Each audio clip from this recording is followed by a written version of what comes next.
Salut à toutes et à tous, moi c'est Audrey, donc je vous souhaite la bienvenue sur ma chaîne YouTube, donc que j'ai envie de lancer puisque ça fait un petit moment que cette idée me trottait dans la tête, donc me voilà.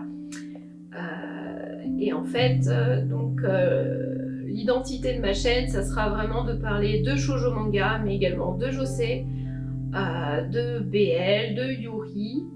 Donc pour vous parler un petit peu de ma chaîne avant d'entrer dans le vif du sujet de cette vidéo, je pense notamment parler donc de mes achats, si ça peut aider, vous donner quelques inspirations sur des nouveautés à acheter peut-être ou à lire. Je pense également m'intéresser à tout ce qui est mes coups de cœur, mais également si j'en ai mes déceptions. J'hésiterai pas à être honnête à ce niveau-là.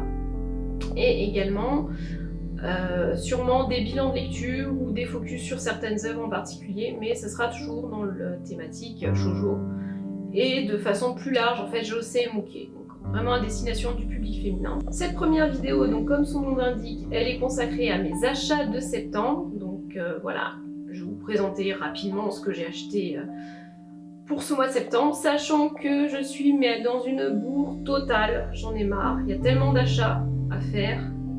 Enfin, surtout tellement de séries à soutenir et j'aimerais tellement tout prendre, mais bon, de toute façon, c'est pas possible. Donc, en attendant, j'essaye rapidement, en tout cas, de rattraper progressivement plutôt mon retard. Et on va commencer par quelques nouveautés, mais aussi quelques séries qui sont sorties il y a quelques mois, plus de quelques semaines en tout cas.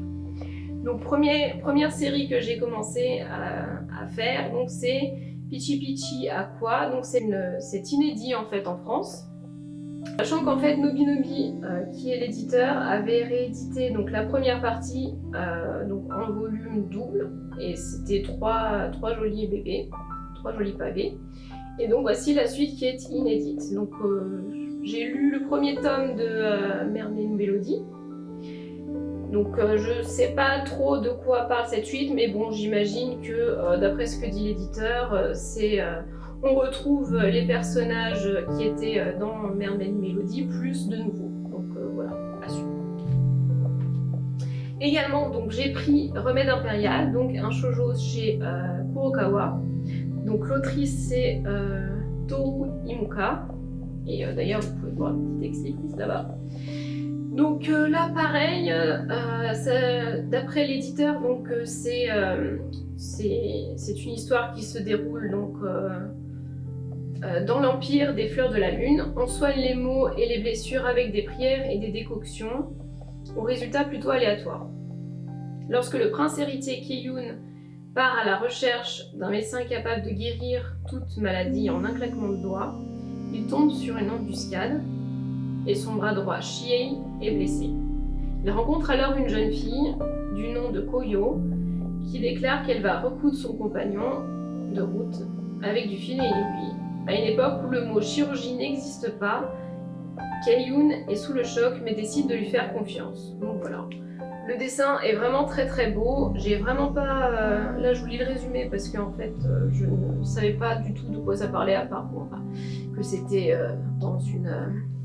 on va dire, dans une inspiration de Chine ancienne, comme on peut le voir avec les vêtements des personnages, mais en tout cas, j'ai très hâte de découvrir de quoi il en est, et je vous ferai peut-être un retour dessus, peut-être sur Twitter, peut-être ici, je sais pas.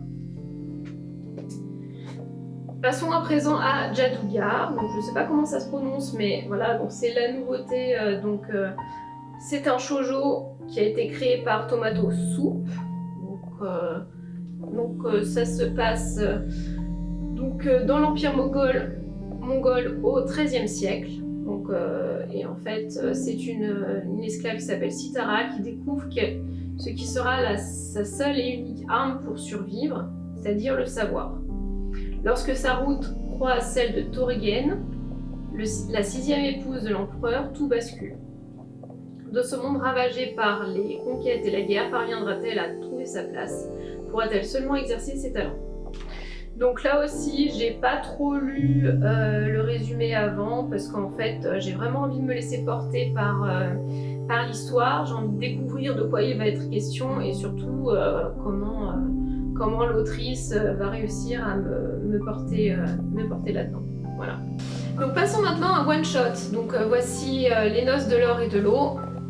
Voilà, donc de Nao Iwamoto, que vous pouvez connaître, je pense, grâce à son histoire précédente qui était Spiritual Princess, qui était disponible aux éditions Kazé. Donc maintenant la version papier n'existe plus, ou il doit y avoir 2-3 restants de stock.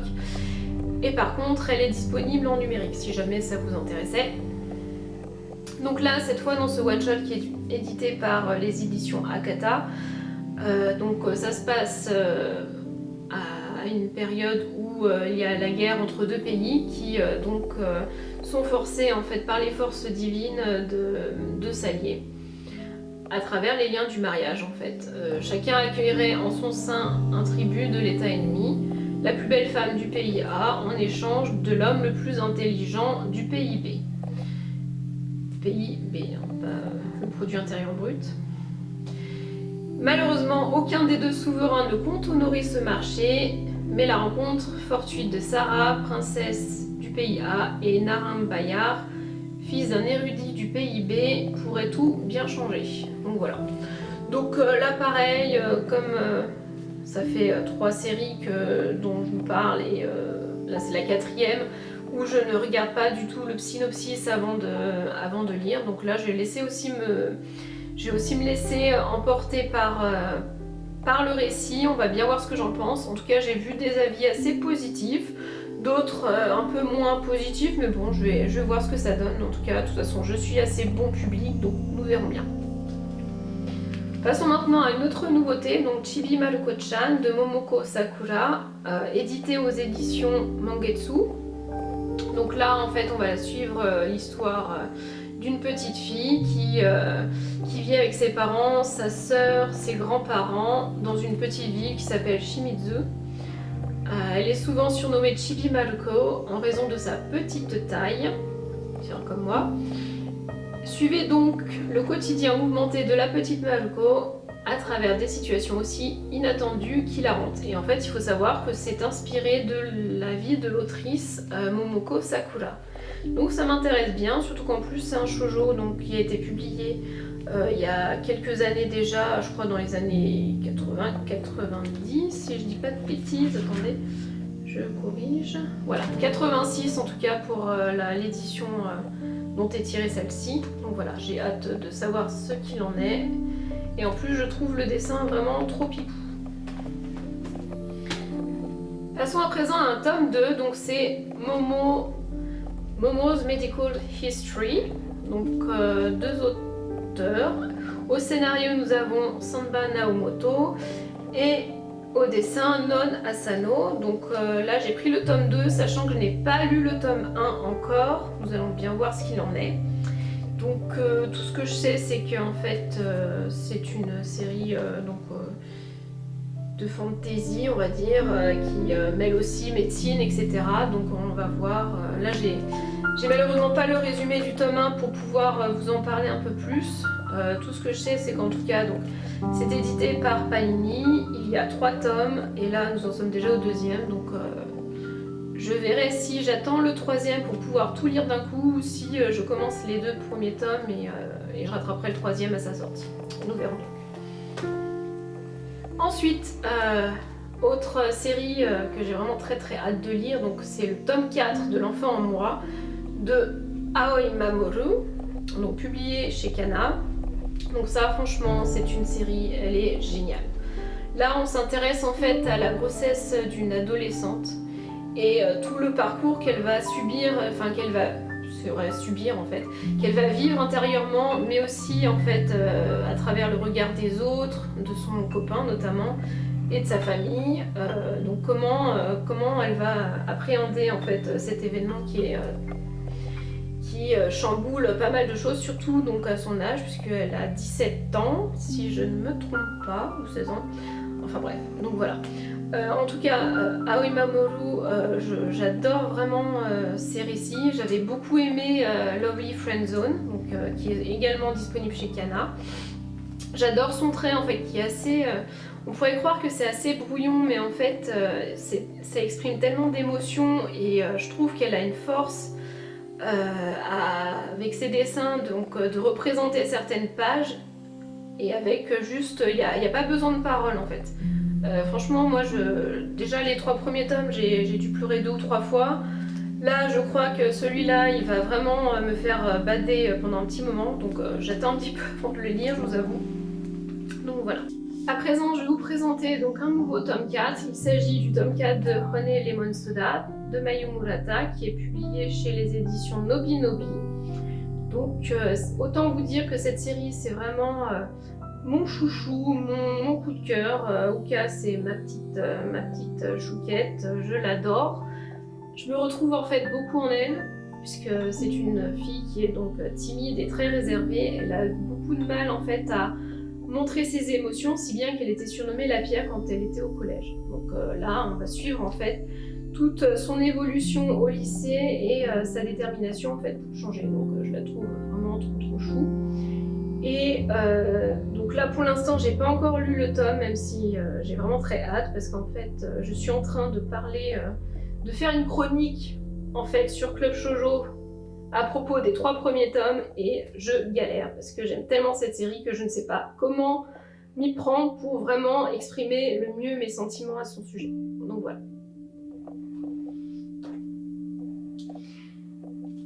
Et un dernier tome 4, donc, et puis ensuite on aura une autre série et ce sera la fin.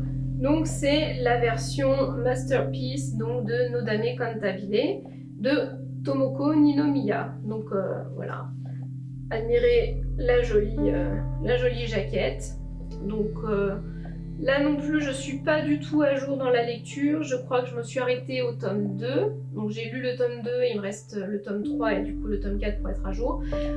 C'est clairement une série dont je ne parle pas assez. Ça m'attriste assez parce qu'en fait, elle le mérite tellement. C'est tellement drôle. Alors évidemment, le caractère de Nodame est assez particulier. Il faut bien se l'avouer. Mais Chiaki, c'est la même chose. Donc simplement pour resituer un petit peu la série, donc ça se passe à l'université et donc on a Noda Megumi, donc, qui se surnomme elle-même Nodame, qui est une pianiste en fait assez qui est assez douée, mais en fait elle suit pas vraiment les règles, elle retient pas la partition par exemple, en fait elle fait tout à l'oreille, mais c'est ça qui lui donne en fait ce génie qui fait que même Chiaki, qui est l'un des meilleurs élèves de son niveau, lui il a je crois 1 ou 2 ans de plus qu'elle, qui fait que lui il admire beaucoup, donc c'est pour dire. Et en fait donc nous avons aussi donc Chiaki qui lui est étudiant en piano mais souhaiterait devenir chef d'orchestre. Sauf que le problème c'est que pour être chef d'orchestre et suivre son professeur qui l'idolâtre, pardon, je ne plus le mot, eh bien celui-ci devrait aller en Europe, sauf que en fait il a peur de l'avion, donc c'est compliqué. Voilà. En gros, c'est une série en fait qui va vraiment parler de la musique classique, avec donc des personnages qui sont très bons dans leur domaine, donc avec chacun leurs instruments, mais aussi on les voit passer des concours, on les voit aussi interagir avec d'autres professeurs et vraiment et créer une amitié en fait. Donc franchement, moi je vous le conseille. Et j'ai hâte de lire ce tome-là. Et donc pour maintenant terminer cette vidéo sur mes achats de septembre, je veux vous parler de mon dernier achat qui est donc A Sign of Affection de Suo Morishita, édité chez Akata. Donc c'est le tome 10. L'histoire commence donc avec une héroïne, donc Yuki, qui est en fait qui est sourde et muette, qui va rencontrer par hasard dans le train donc ce jeune homme qui est Itsuomi. Et en fait, donc ils vont apprendre à échanger. Et ce dernier en fait se montre assez intéressé par la langue des signes et souhaite donc l'apprendre, puisqu'en fait, en étant globe-trotteur, il a appris différentes langues et il voyage assez partout dans le monde, on va dire. Donc voilà. Donc c'est assez mignon, c'est aussi plutôt émouvant et j'aime beaucoup les interactions entre les personnages et vraiment j'ai très très hâte de savoir ce qui va se passer. Donc voilà, cette vidéo est terminée, donc c'est la première vidéo que je fais. Alors je vous présente mes excuses si j'ai bafouillé, s'il y a n'importe quoi qui s'est passé, mais en tout cas, voilà, ça m'a fait plaisir de vous parler de mes achats shoujo. J'espère que vous aussi vous avez apprécié cette vidéo. Et puis bah, on se retrouve pour une prochaine vidéo dès que possible. Salut!